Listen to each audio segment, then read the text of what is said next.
So my name is Bethany and I work in the steelworks in Tata Steel, Port Talbot. My role is an inspection engineer, looking at all the pipes and vessels we have on the furnaces. So a lot of the stuff we have comes under certain regulations that we have to inspect, so we want to make sure it's fit for service and safe to use. When I was in primary school, I did quite like the sort of hands-on things we did.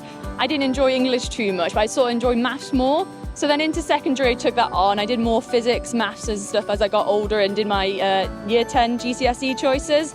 And then I just kept going from that and ended up doing mechanical engineering at university. At Tata, it is so varied what you can do. So you have so many disciplines of engineering. You can mechanical, civil, structural, there's so much you can do. And it's just every day is different, every department does something different. It's almost like lots of different businesses in one place. And just your day-to-day, you can change so much. And your career within Tata as well, you can be doing so many different things. Every day, the sort of skills I use on site is sort of teamwork, communication, mathematics skills, and then we also have to go back to our English skills, report writing. It all comes into play into the day-to-day role. I think what I enjoy most is the different people I meet on site every day.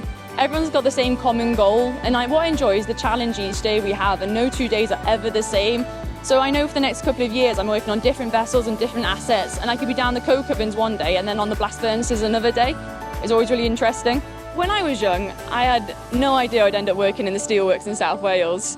I had no idea what I wanted to do. I just knew what subjects I enjoyed doing. And then working in the steelworks and engineering is so interesting. And I've had really good female mentors here, and it's encouraged my own learning and development here. So I would say just do it. You'll really enjoy it.